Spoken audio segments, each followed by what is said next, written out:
What's up, man? Good paper. Thank you. Actually, all the papers that were turned in were really good. Like, really good. It was very impressive. There is a book sale over the IVs on 4th. They got some good stuff. Okay. Study abroad. Yes. I finally talked to Rachel over there. Good. I heard something about fairs. There's a study abroad fair and a book sale Should I go? at the IAB. Yeah, go say hi. Oh, okay. They have baked goods too. Oh. And coffee. What time? All that's okay. What time do they end? 3 o'clock. 4? That's I think books is later, but yeah. awesome. And tomorrow, too. Sweet. Oh, are we still going over the proof of the truthful and flying and floating, or are we? That was Tuesday. That was Tuesday. Yeah. Okay. Today? No, that was last week. What's today? Today's Tuesday. Yeah. Jesus Christ. Yeah. So I was asking if we were still going out over. I genuinely wasn't sure what today was, just saying. I asked that like 30 minutes ago. Oh, yeah? Yesterday felt like Wednesday, but it was a Monday. So, that just proves the point. When I was in high school, we started a joke band called Today is Tuesday. Because every single time, this is obviously confirmation bias, but every single time it seemed that I asked what day it was always Tuesday. So that became our band. Yes? Okay, so like we were talking about it at the beginning. We said we were trying to prove God's necessary being and therefore act necessarily does not impede his free will. And like we talked about him being necessary being, but I don't remember if we talked about the free will aspect of that in regards to like Avicenna. For Avicenna, whether or not God has free will, that's actually what we're going to talk about today, as a critique of. So Al-Ghazali, as we'll talk about, he has 20 grievances, not specific with Avicenna, but very much about Avicenna, and those like him. He's like, there are 20 basic things that you can't believe without being an apostate. But 2 or 3 of them, he's like, these are really serious. And so one of those is the free will. The removal of free will of God is a big, big, big problem for him.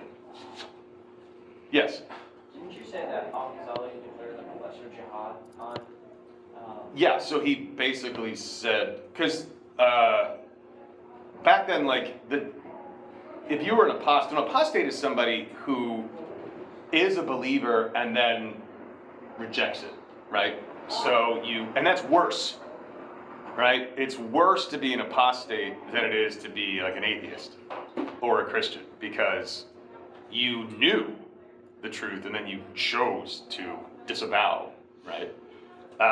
And typically the punishment for that was it was supposed to be death, and it could have been death, but typically no one actually ever called for death. But Al-Ghazali is no, kill him. And also just anybody. Forget the courts. If you see the guy in the street, just kill him. And the reason behind that is that it's actually kind of very similar to what Plato says about atheists. It's this idea that these sorts of people are using philosophy and presenting logical arguments which contradict Scripture. And that is so dangerous because it's convincing, right? Whereas for Plato, with atheism, these are people who have logically sussed out why there aren't gods. And that kind of talk can be very persuasive. And if you're really good at it and you're a good rhetorician, then we end up having a bunch of people as atheists. And the problem is, of course, that religion, even today, even though there are philosophers who argue against this, religion serves as a sort of moral background, right? Where we can, and this is something, one of Nietzsche's points. Nietzsche is arguing in the Gay Science, I think it is. You heard the parable of the God is dead and we killed him. So in that little passage, which is a page long, a madman is running through the streets and he's saying God is dead and we killed him, and he runs into a group of atheists, and the atheists, I've already told you this, just sit tight, I'm gonna do it again. the atheists are laughing at him. They're like, basically like, you think we didn't already know that? And that gets him really, really angry because he says, you know that he points to a church. And he's like, that this church is just like, it's like the Wizard of Oz. Like, it's not real. And it's crumbling, and you know that. And when that falls, when that building collapses, and when there's no longer any sort of moral foundation for the populace, for the masses, if we don't have a standard of morality ready to replace it, then everything's going to fall into nihilism. And if that happens, then society will collapse. Right? So the problem that Plato sees with atheists is that you're actively creating a situation where the vast majority of people who can't know any better because they lack the philosophical ability to truly understand these moral problems, you just took away the thing that they base all their morality on, right? And that results in like anarchy. It'd be really terrible.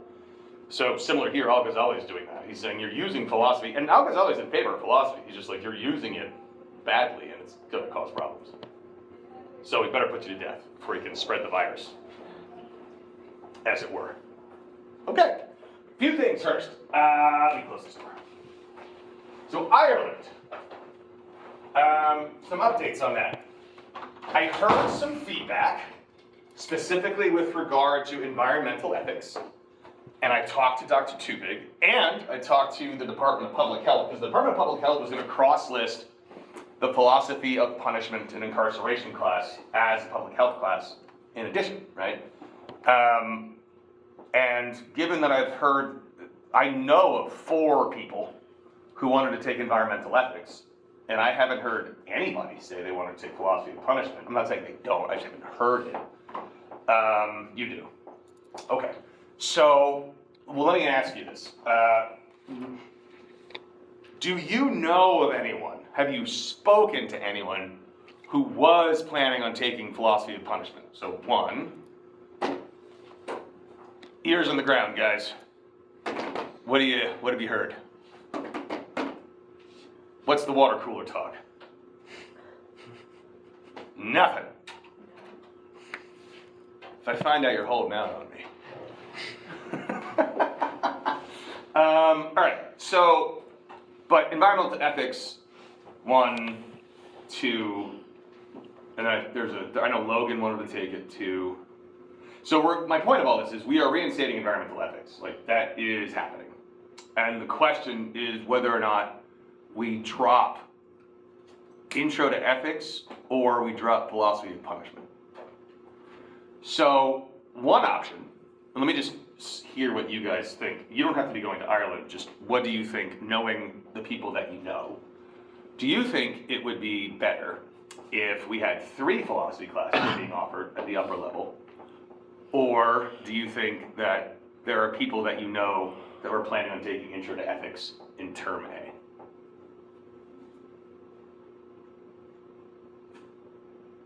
So if you were to vote, what would you vote for? To get rid of? What? To get rid of? Yes. I'd probably get rid of This is music. all term A, so. It's all term A. Yeah. I have no documents. Intro to ethics. So you think that people would be interested in philosophy of punishment and philosophy of music? Yeah, because you can do intro to ethics online over the summer if you wanted to instead, while you're there. Good for me. Okay. I'll tell Dr. Tubin. But bottom line, environmental ethics is definitely happening. So that's for those that know people, you can tell them. It won't be listed today, but it's happening, 100%. Okay, cool. Your papers. I'm pretty sure only like 6 of you gave me a paper. So that's cool. Because, you only have to do 2. But, do them. Okay? For those that turned in your papers, they were largely fantastic. I was very, very, very pleased. I could tell that you guys were writing your own papers, which was great. And as I told you, the instructions were like, find me like 1 or 2 pieces of textual evidence and just really write what you're thinking. I wanted you to like really work these things through. If you want comments, the way that I have remembered that I do them, because last night I was like, oh yeah, that's not what I do anymore, is in person, over Zoom or in my office. And the reason I do that is because A, it's in real time, right? So as a Plato scholar, it's almost blasphemous that I would write down comments that you couldn't respond to in real time, because that's not how learning works, right? So this way, we're face to face. I explain to you things that I have questions about or things you can improve, and then you can respond, and then we'll talk through your paper, basically. And then we'll talk about, I mean, even if you got a 98, there's always things you can do to do better.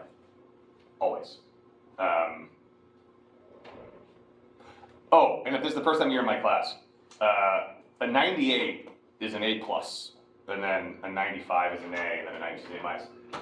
100s in my class are exceedingly rare. Like, you have to, like, blow my mind, basically. So a 98 is like, you got, like, you're it. That's like A+. Great job. I had a student one time, I gave him a 99. Because there was one sentence that was like, meh. And he is now finished. He's now ABD, which means he has done all of his coursework, and he's just writing his dissertation at University of Michigan, which is the #4 PhD program in the country for philosophy. The kid's a rock star. Triple major French, lit, and philosophy. Yeah. He was getting into professional conferences when he was a first semester sophomore in philosophy. Dude is nuts. And he does Plato. So I told him when he started grad school, I was like, I will be better at this than you are for about 2 more years. And then you will surpass me. So he wrote a paper together early on where I'm first billed. And I was like, and this is the last time that will ever happen. And then I will ask you, please write a paper with me later, and you will repay me. But he got a 99 on a paper on Spinoza. And instead of being okay with that, he asked to meet with me to discuss what he did wrong to lose a point. And at that moment, I panicked because I didn't remember. So I had to reread his 7-page paper because I didn't like make notes. I just like read it because his papers are almost always perfect. And then I remember I was at this bar and I found the line. I was like, oh, thank God. You reminded me of me so much. Okay, so your papers, everyone's got to do 2. If you wrote the 1, you're halfway there, so great job. And then philosophy introduction. I have some ideas. So, here's the deal. I am always looking for ways to make philosophy after dark, we'll just call it tapping philosophy, better. And I have noticed that, and I know that many of you are not in the ethics bowl thing, but I was thinking about the allure of the ethics bowl thing, and I recognize that ethics bowl is more rigorous and challenging than philosophy of dark has become. So I have some thoughts on that. 1, when the people who are very good at philosophy stop going to things like tapping, that will reduce the quality of it, right? So it's sort of like a self-fulfilling prophecy. But in an effort to make it more alluring to those who are doing ethics bowl, and even people who aren't doing ethics bowl who just aren't as into it, I had an idea. What if we alternate weeks? Because at its heart, tapping philosophy is a recruitment tool and a retention tool, right? It's a system that we developed over time just to show students what philosophy can do, but also to sort of reward the upper level students. Now, when I was an undergrad, it was basically just juniors and seniors that were going to this, right? And I remembered, I had an epiphany that we were doing significantly more challenging discussions, right? So, in a way of sort of splitting the baby, as it were, what do you guys think about, and I'm looking for just general thoughts, you don't have to be a tapper, as it were, to respond, of alternating weeks, right? So 1 week would be a topic that's much more broad and general, like we've been doing lately, which will encourage less experienced students to come and engage. But then on the alternating weeks, we have like a actually significantly more rigorous philosophical topic that would require some kind of background and understanding of it. Now, that is not to say that if you haven't read the things that we're talking about, you can't come, because I want those kids to come so they can see what it looks like when people who have read that, have done the work, have thought these things through, and engage them. Because bottom line is, if we don't take it on as a responsibility to inspire those who aren't as good as us, I want you all to remember what it was like to see the people that were better at it than you, right? You have to give the younger kids something to aspire to. And if you're frustrated with a lack of rigor in the younger kids, well then show them, right? Be the people that inspired you, right? So, what do we think of this? Would that encourage people to come, do you think? Or are there other reasons? And I did this when we did Problem of Love, because at the end of the day, I really want kids to come to this because it was such an important part of my undergraduate degree, really. And so, and you don't have to say it out loud here publicly, but if there's something that I don't know about, that Dr. Ransom or Dr. Eaton don't know about, that's something that could be improved, fixed, would encourage kids to come, whatever it is, if there's something going on that I don't know about, I can't fix it if I don't know about it. Right? Yeah, Ariana. I think people are just really intimidated by philosophy, because even when we have like these really broad discussions, and like people come that aren't really philosophy majors or are just starting out, I've heard many times that they're just intimidated. By who? By me? Not by the professor, just like they feel that they're not smart enough to say anything, even if when they do come. I don't know if it's a topic. I don't think it's a topic thing. I just think it's discipline as a whole. They just feel like they don't have anything to contribute. That correlates with my experience. Yeah? Just in general, I personally haven't had a good opportunity to come to a Philosophy After Dark meeting, but I don't know many people who are willing to engage in that kind of conversation with me. Yeah. Even in a really friendly, broad, comfortable way. Sure. No, I get it. I like the alternating idea, because right now I do think it's in such this weird spot where it's like a little too high for people to join. But a lot of the questions I look at them and I'm like, okay, this conversation, the actual conversation will last about 10 minutes and then it'll evolve into just people talking.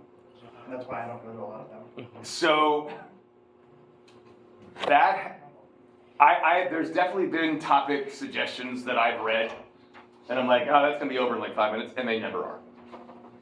They always go at least an hour, and that's my job, right? So my job, I appreciate that critique. My job is to make sure that we stay on topic for an hour, and they don't devolve too quickly into just people just raising their hands to say whatever the hell they want. I want to avoid that. So I do recognize that there's a lack of rigor, but I can assure you that we try so hard to make sure that that doesn't happen. It does sometimes, right? But that's also on me, because this semester, as you know, the move was I know what hell's like now. It's not great, so not looking forward to that. Turns out, no, but I used to write significantly longer things as far as like guiding questions and discussions. So I can correct that to make it a bit more obvious that this will be a more in-depth conversation than just like, so what do you guys think? Right? Like, for instance, we had someone suggest they wanted to do a topic on the militarization of the police. And I was like, well, what about it? And they're like, you know, that. I was like, yeah, but that's like, that we have to show them and go, huh? Right? But so like that question, because what the last thing I would want, because it's Philosophy After Dark, is a conversation that is just everyone already agrees with everyone. Like, that's not fun. Plus, that's not helpful. Like, we're not here to reaffirm our conclusions. We're here to figure out why we believe those things in the first place, right? And are there faults in the way that we're thinking? I'm not saying your conclusions would be wrong. I'm saying the reasons that you think you have for believing that this is a thing and or problematic. Have you really thought through them? Have you heard any counter arguments that might make you rethink positions? Like, that's what I want to get back to, right? So yeah. So if we do something more rigorous like that. But my only concern then would be if people are already intimidated. If I start saying things like hyper-specific about like Kant in a, topic passage, I feel like that might kick him in the teeth. Uh-oh. Isn't that why you're alternating? But it's just like how y'all talk, saying things like, well, the ontological whatever, or the epistemic. Okay. People don't know what that means. I have never said, Okay, well, I have never used the word ontological that's just. with a beer in my hand. I guess that's how Dr. Ransom talks. Yes, he does. Oh boy, does he. Oh boy, does he. He is very loquacious, I would say. That's a new word for me. What's that mean? Like very, very talkative, but in a sort of high-end kind of way. Like look quickly talking through things, and he quickly goes through a lot of the points. Thank you. I would like Dr. Ransom to explain what those words mean. For me. Yeah. I know, I think at the beginning of this class you would ask us about different topics, and I gave you the religious extremism topic. Yeah, that's me for Religion on Tap, Okay, which we are going to have in November. alright, cool, because I haven't missed that yet, because I was gonna ask No, you, no, no, no. How would that conversation go? Is it like more like an extreme side or more relaxed? No, so that would be a Religion on Tap, because I like that for Religion on Tap. We could do that for tapping now. We haven't done a religious topic for tapping in a long time. Would you guys want to generally talk about religious extremism? Yeah, I think that. Okay, let's do that this week. And why not? Because it's Halloween. I mean, hey, cults. Yeah, exactly. Okay. Any other thoughts? Yeah, all right. I will say, I remember when we talked about love, I found it was in February. That conversation lasted, I left at it was close to 10, because I was like, I've been here for hours, but there were still people left, and the topic was very short. It's very, it's like a little paragraph. That looks like something I wrote. And it went on for so long. I don't know when everyone else left, but I left close. Okay, so sexier topics. That's not what I. It's very broad, and people just kept on finding different Things. connections. No, you're right. Because when there are these hyper-specific ones, like a thought experiment, right? They are problem. All right, that's on me. I can take more responsibility for the topic selections because I used to do that all the time, and then I kind of passed that off to everybody. Okay, we'll start doing things that I specifically think will garner wide-ranged interests. Okay, thank you. Very helpful advice. Appreciate it. That's it. All right, so today we are moving on to Al-Ghazali, spelled A-L space G-H-A-Z-A-L-I. So he is most famous for, what?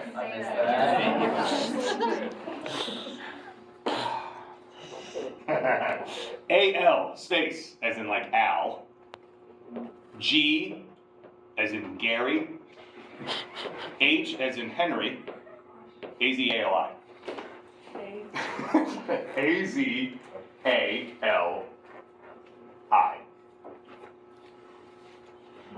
Al-Ghazali. Bless you. Class is over. All right, most famous for a book entitled The Incoherence of the Philosophers. And my favorite thing that came out of that was Averroes, or Ivan Rusht, who we're reading next, wrote a book called The Incoherence of the Incoherence, which I think is great. So Al-Ghazali lives 1055 to 1111. And so he's responding to what could only really be described as a rise of Aristotelianism. And with that rise of Aristotelianism, so Aristotelianism would basically be this very logical, what we would probably today call scientific approach to essentially everything, right? There has to be an explanation through which we can see cause and effect in the world. We're using empirical data and logic to explain everything around us. Remember, that's how Aristotle posits the existence of God, was through logic, right? It's not that he wants God to exist in order to explain all of this phenomena. he's trying to explain the phenomena, and the logical conclusion is that there has to be this being that causes motion, right?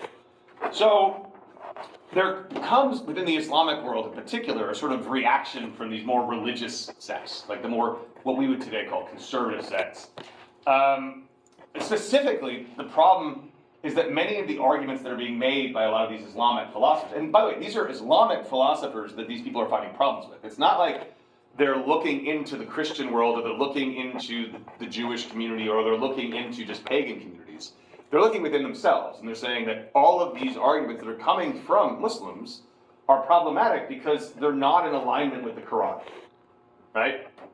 So as I said, Al-Ghazali provides essentially 20 propositions, which you guys can look up if you want to, which to his mind are problematic. And so while 17 of them just about are maybe 18, he even says like they're not that problematic, it's just something that we need to address. There's two we're going to talk about today that are exceedingly problematic for him. The first one, which we'll spend most of our time on, is that people are arguing that the universe is eternal, right, rather than created.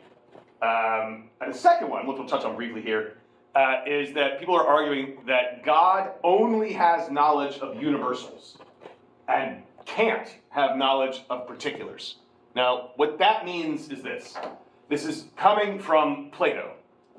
So, someone very quickly explain to me what a Platonic form is. Who remembers?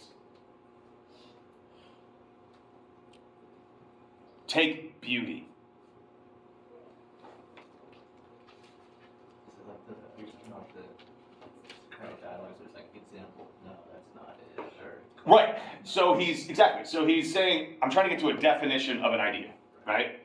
And if I'm going to say, what is beauty? What I want to know is, how do we define the concept of beauty itself, right? So beauty as an idea is this necessarily so unchanging concept, right? An easier way to look at it, because beauty is where it gets complicated, would be like the number 2. The number 2 is a concept. It cannot change. Simplest way of saying that is 2 cannot not be 2. 2 is 2. If 2 wasn't 2, it would be something like 3, and then it wouldn't be 2. Does that make sense to everybody? Right. 2, as an idea, cannot change.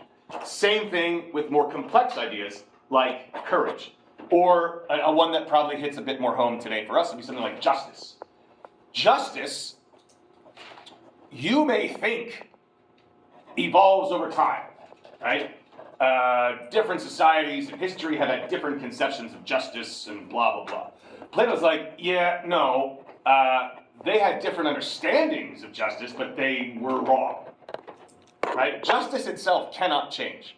Just like the concept of heat doesn't change. Heat is heat as an idea, and one of the reasons why these things have to be universal, what that means is like immutable, unchanging, is if ideas actually changed, then we wouldn't be able to communicate with each other, right? We're able to have conversations that are meaningful, and I mean that in the lowest way possible when I say meaningful, because we understand that certain concepts mean certain things, right? So if like we talked about the very first day of class, maybe the second day, if I asked you, do you guys think it's hot out today? And you're like, yeah, it is. And I said, well, how come you guys didn't bring your umbrellas? And you're like, what? I was like, well, it's hot out, so you're going to get wet if you go outside. You guys should have your umbrellas. It's like, that's not what heat means, right? Heat is a matter of temperature, has nothing to do with precipitation. If concepts change, you wouldn't be able to have conversations, we wouldn't be able to understand each other. Mathematics wouldn't work, but it does, right? And so that's where Al-Ghazali is drawing his critique from, is that there are certain philosophers, like Avicenna, who are arguing that God is this necessary being, and also, if God is necessarily perfect in all ways, then this would mean, similar to what Aristotle was saying, this is where Avicenna is getting it from, God cannot change. God is immutable, right? So having knowledge of universals is perfectly fine for God, because those ideas do not change. So if God has an idea or conception of beauty, then God never changes because beauty never changes. And so God's position as being a knower of the object of knowledge of beauty, a universal concept, is immutable. God just knows beauty and it's always the same.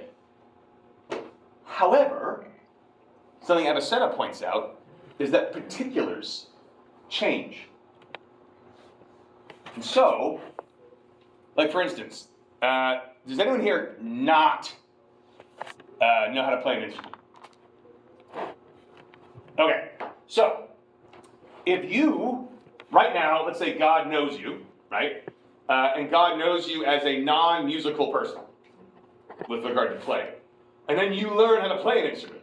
Well, now the idea of you has changed because you went from non-musical to musical, which means God's idea of you has changed, which means God has changed because God was the knower of an unmusical person and now is the knower of a musical person.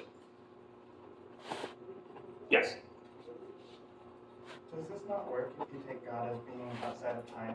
Like, if God knows you as you were in well-being, He knows you as a whole, not two different states? Yes, but Al-Ghazali has a problem with that.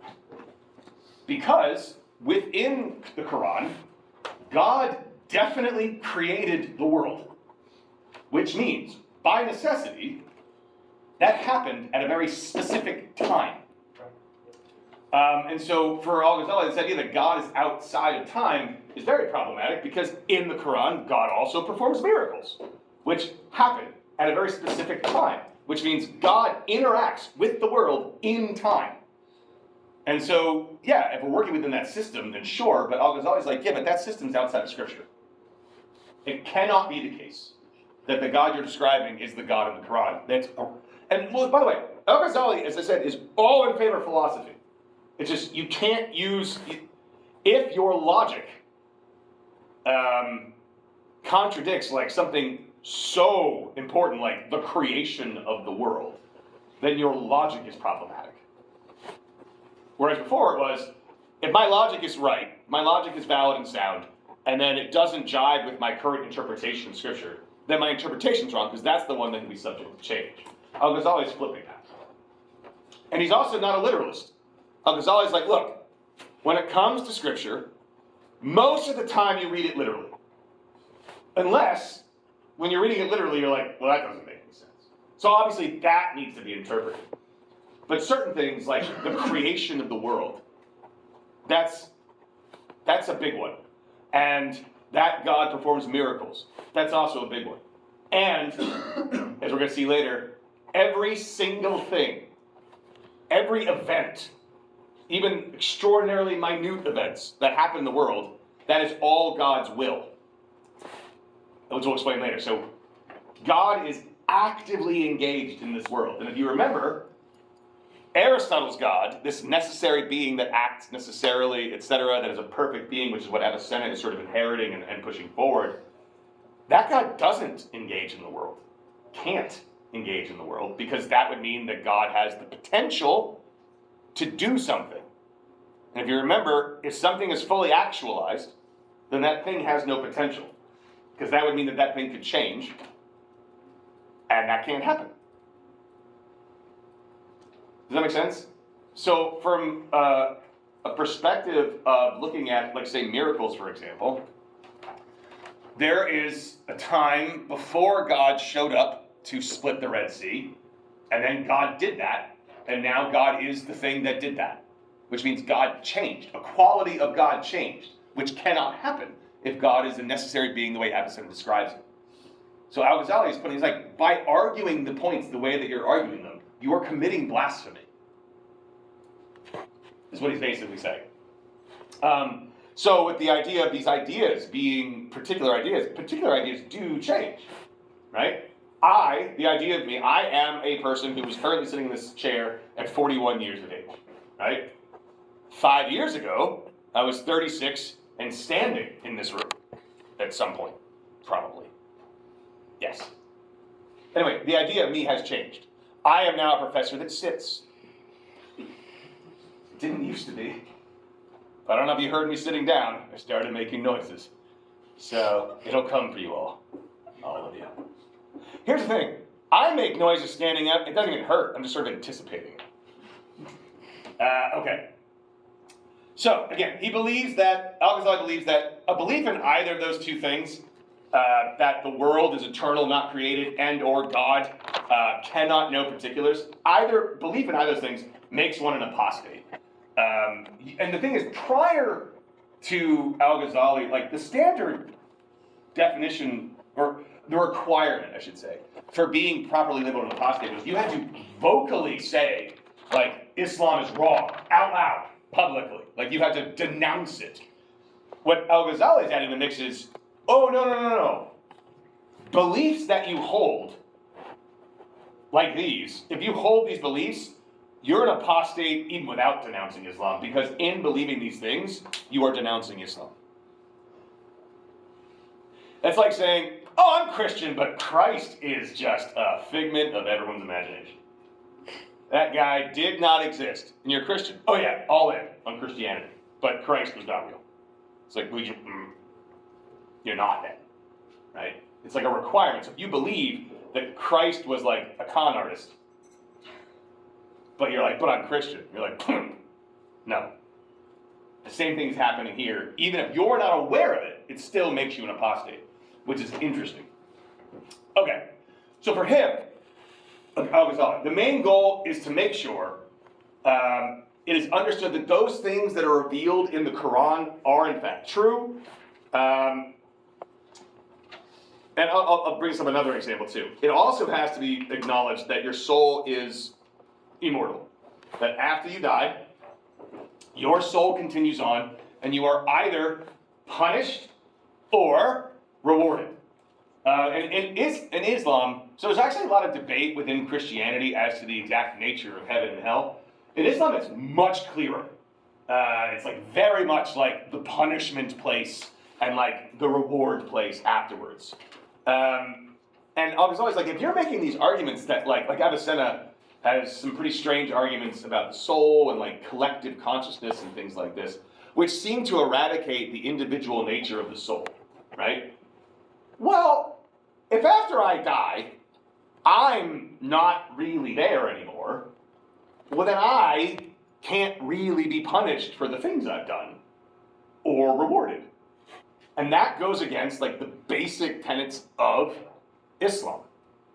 And so if I believe these things, then I'm actively arguing against a fundamental aspect of the religion, and that's problematic. Or, if God can't know particulars, then that would mean you are saying that God can't know about the things that you're doing in your life. Because the things that you are doing in your life are very particular. And if God can't know those things, how could God punish you or reward you? Do you guys see how that's a contradiction? You can't believe that there's an afterlife with punishment or reward and also believe that God can't know what you're doing. So how could God judge you if God's not capable of understanding or knowing anything that you've done?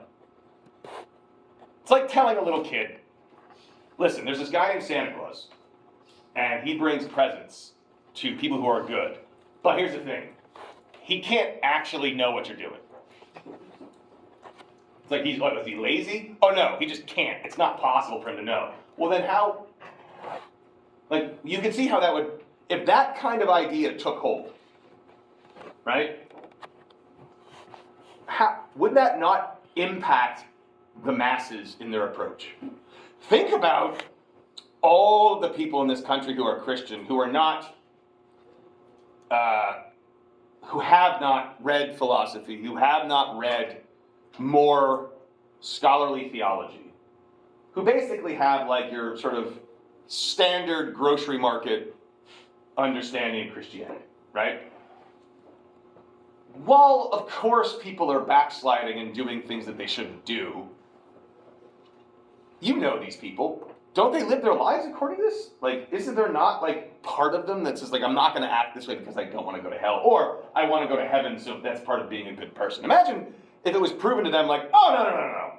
None of that shit matters. When you die, everyone just goes to heaven. No punishment at all. It'd be deeply problematic. especially when the vast majority of people in the Middle Ages are not educated, right? They're taking their cues from the people that are in authority.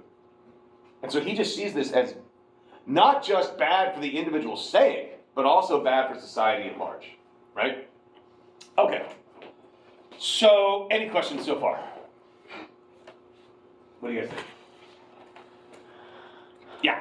For clarifications, for Islam, because in Christianity, for Islam, it's like if you do bad things, there's no immediate, you did these bad things, you're forgiven, you can go to heaven, versus in like Christianity. Because there are like sects of Christianity where like if you say you murdered a bunch of people, okay, for instance, Jeffrey Dahmer.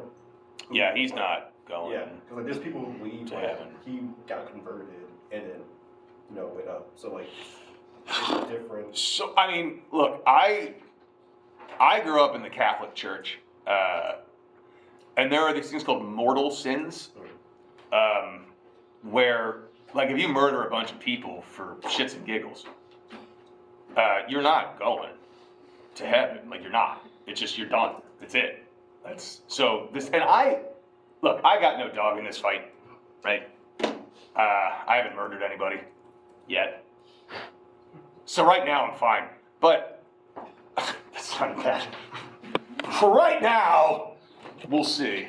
But I personally find it to be, and maybe someone can explain it to me, but problematic to have this idea that all sins are forgiven.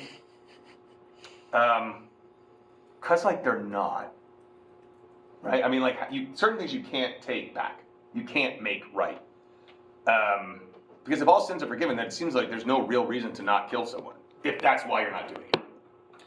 But for the record, there's reasons to not kill people. I just, but like if I was religious in that sense, like completely, all in, true believer, and I believe that all sins are forgiven, then like why would I stop? Now someone would say, well, you have to really mean it. It's like, okay, fine, I'll really mean it. So just an aside. As far as Islam goes, I don't know. I don't know. Does anyone know? Has anyone taken a class on Islam about like a thing comparable to confession, I guess is what you're talking about? Yeah. I don't know. Yeah. I think it's probably apostate thing. Like, should you be forgiven after that, or was it like immediately you can't come back? You've been excommunicated. Apostasy actually used to be top of the list of mortal sins in Yeah. the Christian church, like in the Middle Ages. Yeah. So that was like the big unforgivable thing. So like when you had these missionaries going to Japan, Japanese figured that out, and what they would have them do is step on the cross, which would be like, you're going to hell now. By doing this, you're going to hell. Or you can be crucified, your choice. Yeah. Okay, so as for the eternity of the world, which will be our kind of focus here, if that's true, Al-Ghazali says, then God becomes this sort of like impersonal machine, right? That has no personal relationship to the world at all. And this is exactly what Aristotle says. Aristotle's like, yeah, none, and this is not a God that you worship. For Aristotle, it's neat and clean. This God exists, it's the reason motion happens, but that's fine because we're not like building temples to this God. This God did not create you, this God does not care about you, this God has nothing to do with you, it's just there. That works perfectly for Aristotle. But when you start taking these ideas, as people like Avicenna do, it creates problems because some of the very basic conclusions that come from that kind of logical argument result in a God that is unrecognizable to the God in the Quran, right? And Al-Ghazali is just pointing this out, particularly here, the personal relations of the world. Okay, so and just to give you I just saw my notes here. The kind of apostasy that these people have who believe this, even if they're not openly denouncing it, he calls clandestine, right? Which I think is just awesome. So it's not happening in the open, he's arguing, but these people are basically pretending to be Muslim. That they have taken positions so far afield from what Islam demands you believe, they can't rightfully be considered a Muslim. Right? Similar idea to what I said about someone not believing in Jesus but claiming to be Christian. It's like, no, you can't. It doesn't work. And what's really interesting is that he considers himself to be like an expert on this because he's also an Islamic legal scholar.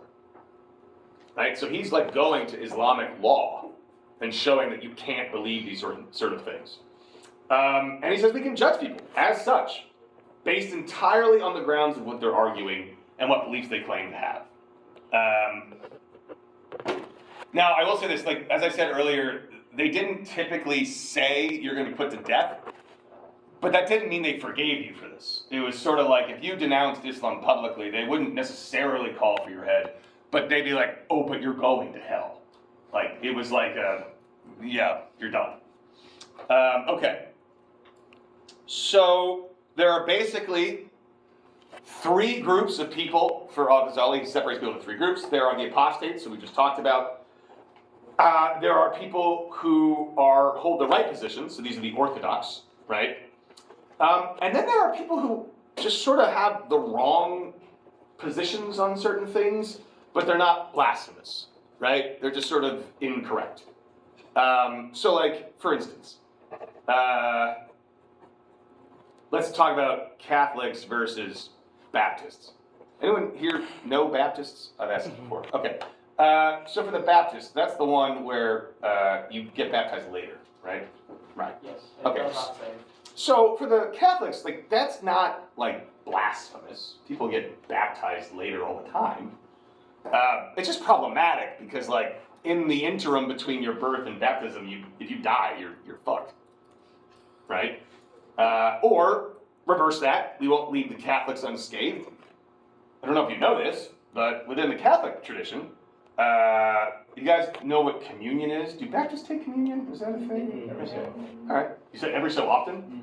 What? It's not an Yeah. It's like a schedule. It's a schedule? Yeah, this Once a month. Once a month? It was a lot less. What? When I was a kid, it was a lot. So, I don't know why I got so mad at that. Probably because I had to do it all the time. Did I ever tell you how I got out of it? One time I was in school and I was just trying to be a little, shit. And I was at big assembly and I was the president of the student council, so I was in the very front row and the entire school was behind me. When it came for communion, I just didn't stand up because I just didn't want to. And when they said you can't do that because you're setting a bad example, blah, blah, blah, and I was like, I didn't take confession today. So technically I'm not allowed to take communion, so they're the sinners, not me. And the principal was a priest. He wasn't the one yelling at me, it was like these teachers, and he looked at them, he's like, he's right. And then I was like, eh. And then when they left, he looked at me and goes, don't ever pull that shit again.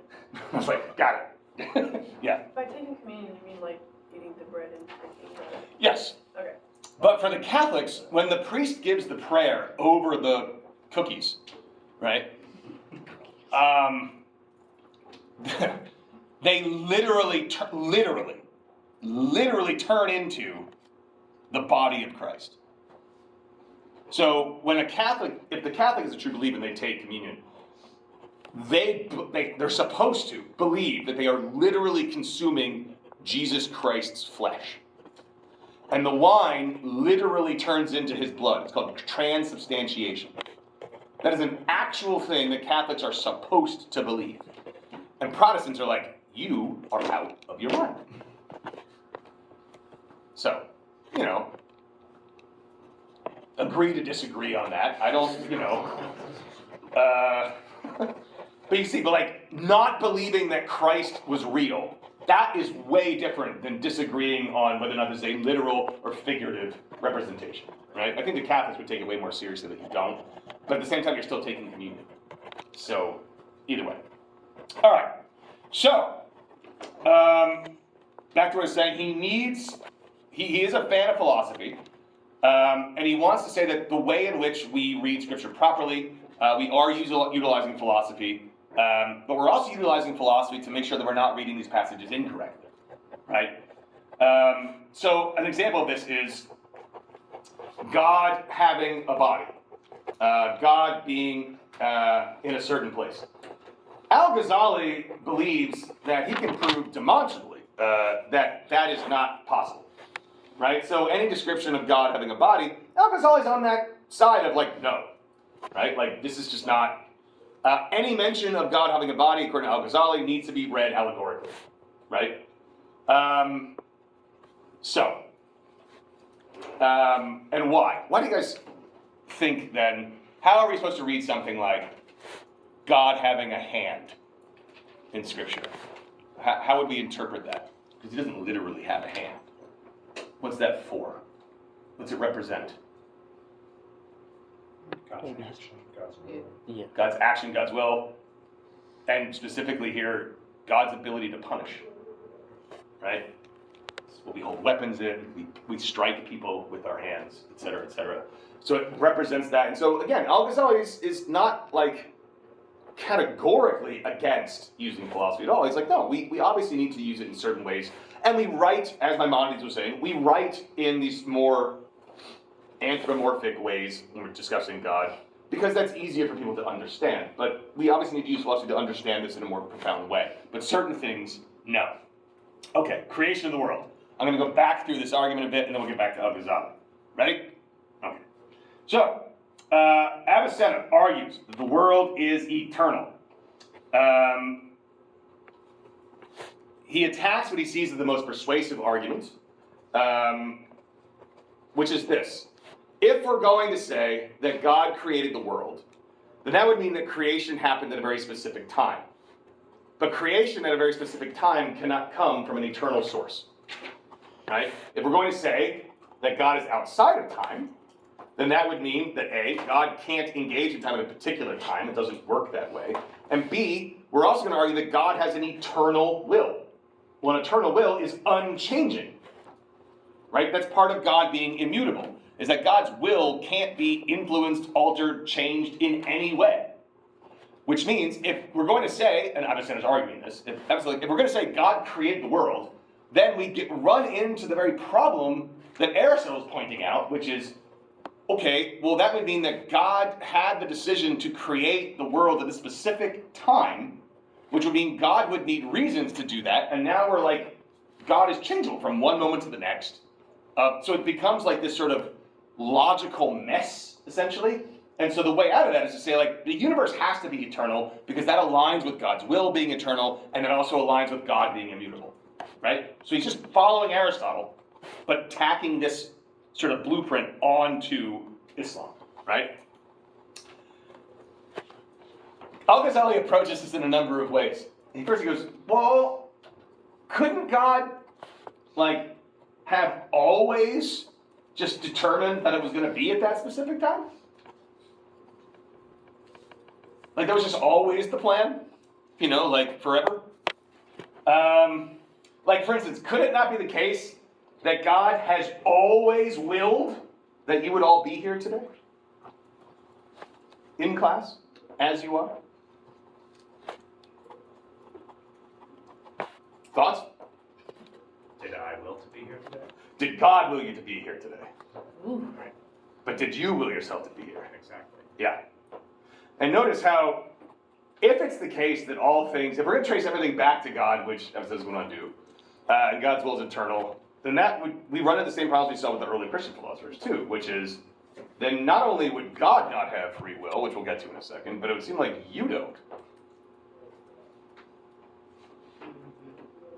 Which then again creates a problem, because if you don't have free will, then how can you be judged for the things that you do, which is a big part of Islam. Yeah. So it boils down to either we have free will or God does. Neither can have it together.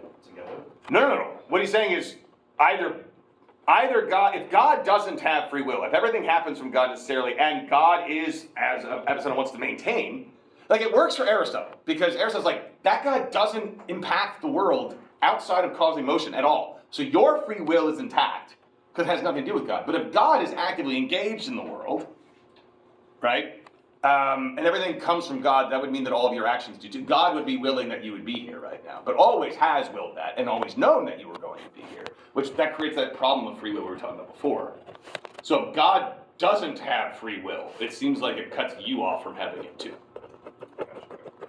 And that's a problem, but more so for God. So response from philosophers would be something like, if an event happens at a particular time, would there not need to be a cause that made it so? Or some other event that occurred to cause that creation, or that event, or that occurrence? So, for instance, Who here likes Pop-Tarts?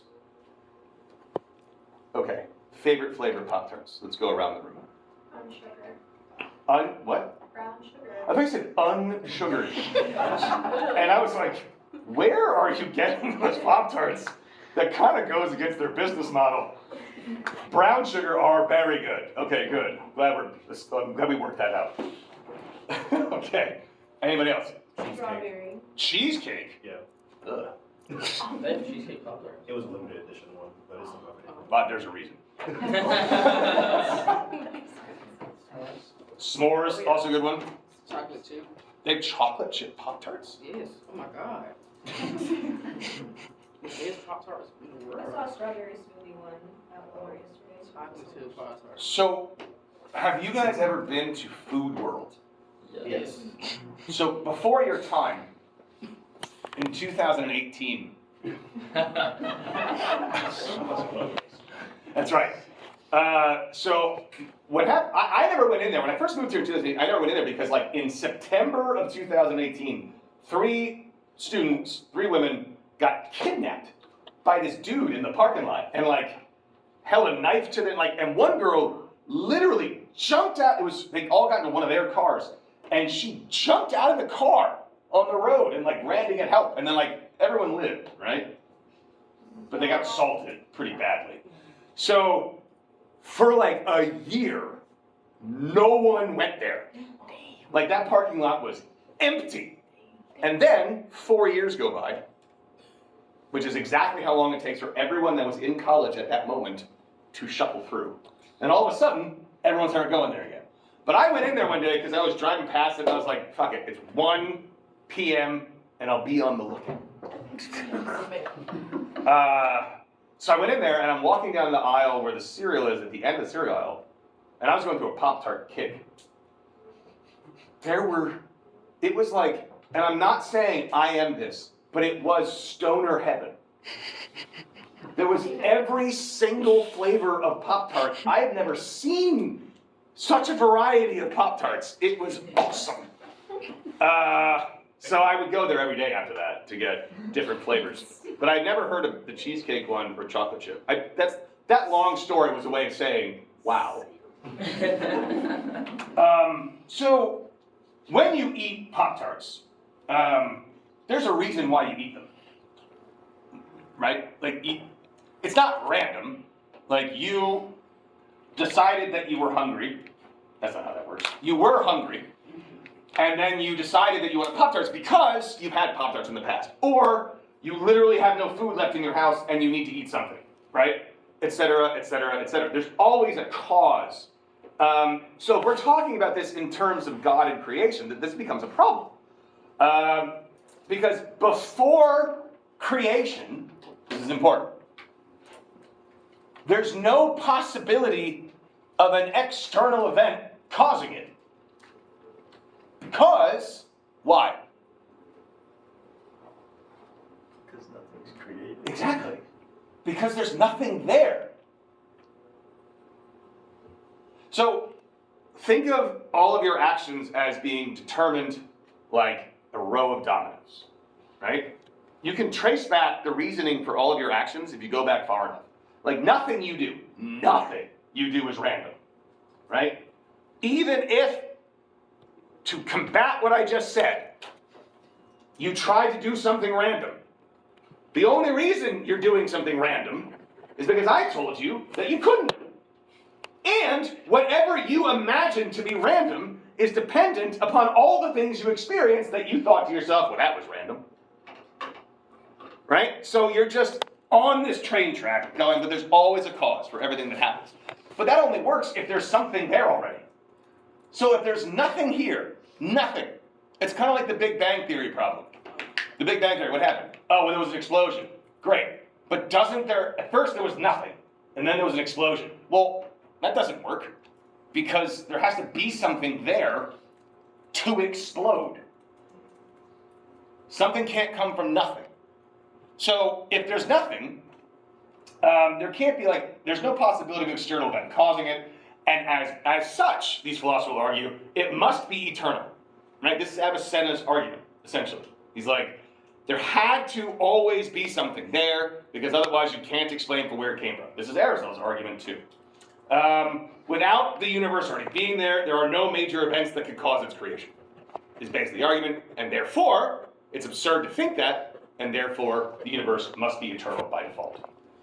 And Al-Ghazali admits, he says, this is a very seductive argument. It's very well put, very well argued. But, he says, this is not proof.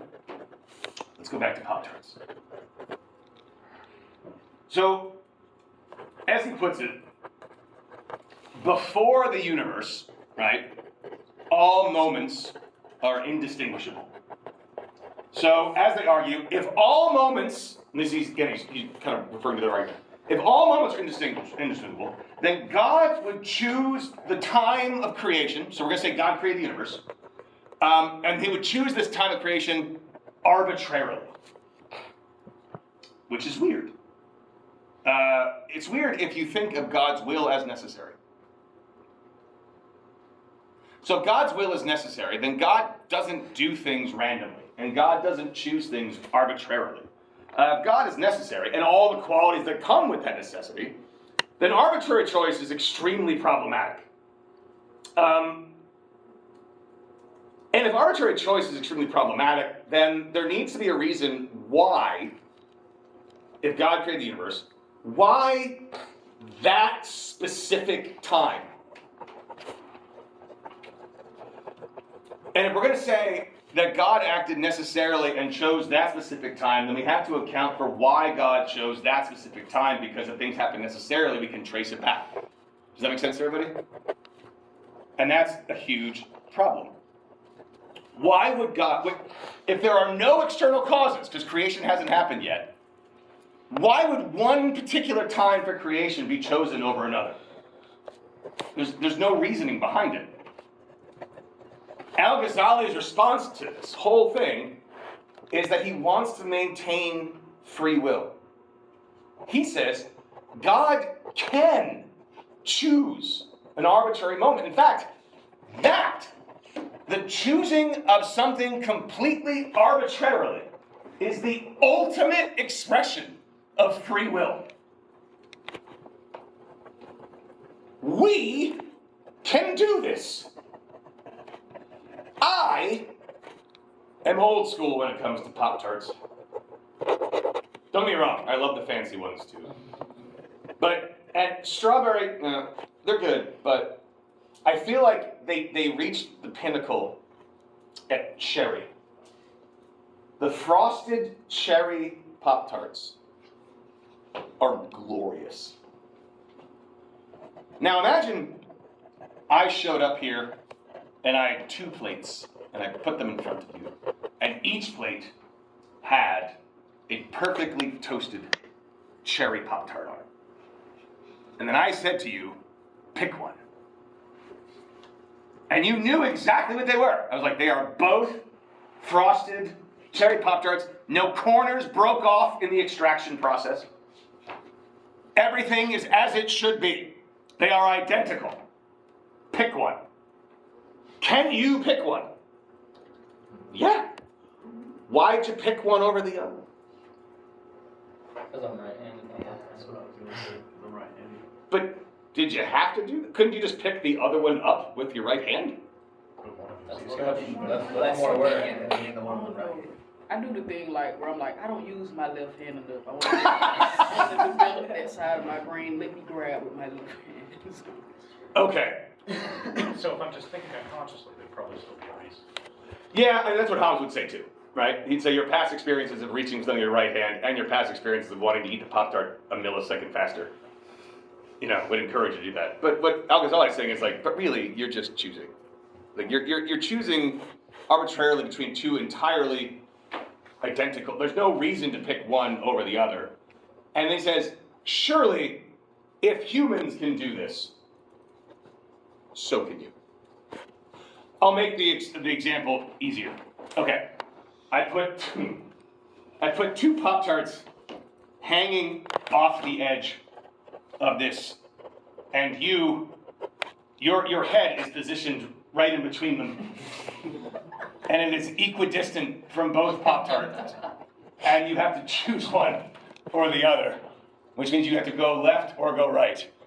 Obviously, that's arbitrary at that point. I'm still probably gonna go the direction you're going. How would you know that? Have you done this before? No, but it's just. It's like, normally when I'm forced to eat things like that, I go right. But you probably would. You probably would. Last time this happened.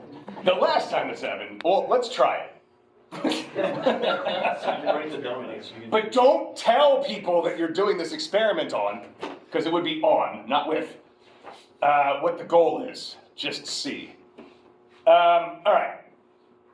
So this is his idea, right? That we can pick arbitrary. He uses dates. He doesn't use Pop-Tarts, obviously. He would have, though. So obviously we can do this. We have this ability to arbitrarily choose between two things. I mean, not everything, right? Notice that he's picking two identical items, right? It's like, obviously, if it's between like a cherry Pop-Tart and a cheesecake Pop-Tart, I would choose the cherry one, right? For reasons. But when it's like two cherry Pop-Tarts, there's no reason to pick one of the other. And we can do it. So you're saying, what you are effectively saying is that I can do something that God can't. And here's the thing. You can't really, if you believe in Islam, right, which means you have to believe in the creation of the world, you can't really say, well, God's not the kind of thing that does those sorts of things, because God is the one in Scripture that created the universe. And here's the thing, it's not just the creation moment that's a problem, but also, surely the universe could have been bigger. Right? I mean, right? Best of all possible worlds. Yeah, exactly. Best of all possible. But surely it could have been.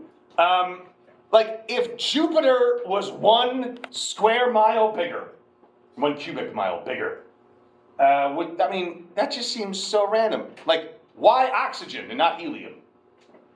Like, we could. It just seems random, right? If God's the one who's creating all this, and why, our humans' average height at the time was much shorter, but now, I don't know, what's it, like 5'10" for men? 9.5. 5'9.5" in America. Yeah. 5'9.5". Like, why not 7 feet? Like, why that size? Like, that seems so, and the way I see blue, like, that's so, it could easily just be not that. It just seems like these are a lot of these arbitrary decisions that are happening, and yes, the response would be best of all possible worlds. But Al-Ghazali would come back if he was talking to Leibniz and say something like, okay, great, but like, why? Like, why is blue that and green's that? Like, fine, when it comes to like morality and suffering and the way that things work, I get it. But like, some of these things seem so arbitrary. The world couldn't have been 1 degree hotter and we just are the kinds of things that can handle that? And ice melts 1 degree hotter? Like, how would that change anything? So it seems like there's so much arbitrary decision making happening. And we're going to claim that, like, God can't do that, but God did, right? There's also the problem, of course, of the necessary actions of God.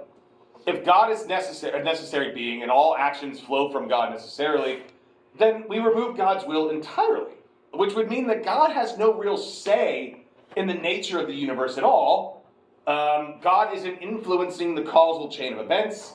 And a way of arguing against this would be like, well, no, because obviously when we look out into the world, there is a chain, a necessary chain of cause and effect. So for instance, if I brought a lighter to class and I had a cotton ball, this is actually Al-Ghazali's example, and I were to, not a lighter, but, and I were to light the cotton ball, if I put the fire to the cotton ball, what happens to the cotton ball? It burns. So the fire causes necessary connection, the cotton ball to burn. And Al-Ghazali is like, well, that's not necessarily the case. We think that. We think that there's a necessary causal connection between fire touching something and that thing burning. But that's because we've been habituated to seeing that causal connection. This is an idea that Hume takes up in the modern era of philosophy, right? So Hume says cause and effect is not a necessary connection. Now, his example for Hume is if I roll a billiard ball against another billiard ball, you think there's a necessary connection. That ball hits that ball and that ball moves. But it's induction, right? It's not necessarily the case that that ball will do. It could phase right through it, right? We're applying the necessary connection of cause and effect after the fact. It doesn't necessarily have to happen. It just has every single time up to this point. And so for him, and the reason why this is so important for Al-Ghazali is this. If it's the case that there are necessary causal connections between objects in nature, then that means that God cannot intervene. Because if something happens necessarily, that means no exceptions. So in the Quran, there is an event that occurs which is not in Scripture, which is that Abraham, I don't know the exact details of the story, but he kind of gets in trouble. And then they throw him into a fire. And he doesn't get burned. He just like walks out. Like Game of Thrones. Without dragons. So what Al-Ghazali is saying is, if there's a necessary connection between something being put to fire and that thing burning, then how do you explain that? What has to happen is, everything that happens in this world happens by God's will. So when you put the fire to the cotton ball, God goes, yep, burn. God is that intermediary step that green lights the things happening. And that gap between the fire and the thing burning is what allows for God to perform miracles. Because there isn't a necessary connection, which means God could step in and change the laws of nature at any time, because those things only happen but by the will of God. Because if there's a necessary connection, we can't have miracles. And if we can't have miracles, then that means those things didn't happen. If those things didn't happen, then you're saying Scripture's wrong. Yes? That would tie God directly to that moment. Yes. Yeah. Which means God proceeds through time. Or at least God can interact in time. Yeah. Which limits, right? Yeah. Well, for Al-Ghazali, God is mutable and changeable. Yeah. God can change, because God is the kind of thing that can... So prior to sparing Abraham a horrific death of fire, God was a being who had not yet done that. I guess this would be, like the sun standing still, right? But God then would also have to green light time itself. Yep. That concept creative. Yep. God's will is necessarily is intertwined with all things of creation in the universe. Yeah. So every single thing that happens is God's will. Yep. Who's a hand over here? So you're saying that if it's necessary, that means that God can't, like, okay, I could be wrong in the way I understand this, but I'm understanding it as that, like, okay, if you put a match to the cotton ball, God is the one that's like, all right, up in flames. Yes. But couldn't you say that it could be the fact that, like, okay, it's necessary to go up in flames, but, like, God has the power to intervene on that necessary condition. So he can, it's the intervention upon, like, the necessary, not him, like, approving it every single time. So, yes, and that's typically how people understand it. And what Al-Ghazali is coming in and saying, like, it wouldn't be necessary. Necessary means it cannot not happen, no matter what. Like, so if we say, like, it happens that way necessarily, except when God says no, it's like, well, then it doesn't happen necessarily. Because there's always the possibility of God intervening. So then there's not a necessary connection, it's just almost always. Okay. So what Al-Ghazali is trying to allow for, I see your point, is that possibility of intervention is only possible if we remove the necessary connection. Gotcha. We think of it as necessary because we've falsely applied our habit of experiencing it so often that we're like, oh, it must be necessary. And he's like, but it's not. It can't be, because then God wouldn't be able to change it. And the second God changes it, we're like, oh, I guess it wasn't necessary. Gotcha. right? It's like the sun necessarily will rise tomorrow until it doesn't. Right, that's, yeah, good question. Now, I only got like 2 minutes, I'm gonna get through this real quick. An objection that Al-Ghazali sort of predicts is, well, if God is like literally responsible for everything, like, and God's like deciding, yes, this one burns, no, that one doesn't, then that means like it would be chaos. Like, how come my laptop isn't turning into a refrigerator randomly? Or like, sometimes when I talk, laser beams come out of my mouth. Like that doesn't happen, right? It seems like there's a consistency. And Al-Ghazali's like, yeah, but like, it's sort of like the best of all possible worlds. God's like, look, this is how I want things to run. But I allow myself the opening to change them when I decide it's the right thing to do. So it's a critique, sure. He's like, but it's not a problem. We just say it's like kind of just God's will to make it run like this is the best version. Now, a less radical interpretation would be what you were saying, right? Which is like things have what Al-Ghazali would probably call like secondary causes. But still, so it's like, it's not so much the case that God is literally going like, okay, this burns every time. But God sets it up, but he leaves himself like a hacker with a window, right? It's like, this is kind of like steady going, this is how I've set the program up, but I've allowed myself like a cheat code where I can go in there. So it's still not necessary. It can't be necessary, because God can still intervene, but wouldn't be able to intervene if it actually was necessary. I mean, bottom line, what Al-Ghazali is doing is he's trying to give God an active role in the universe, which can't happen if God is the necessary being as Avicenna describes. Yeah? So is the gap that he's talking about kind of like how when you're counting you go from 1 to 2, but there's an infinite number of decimals between the two? Yeah. You could just keep doing that forever, and then God's just kind of like, all right, let's go to 2 now. Pretty much. Like he's saying, God is the one that allows for those events to happen. Either A, God is like literally like fire to cotton ball and God's like, go. Or God set it up so that that'll usually happen, but he allows himself like, nope, so squeeze in there before that happens. That's sort of his idea. That's his critique. It's pretty cool, right? Yeah, I love that critique. I think it's a really cool one.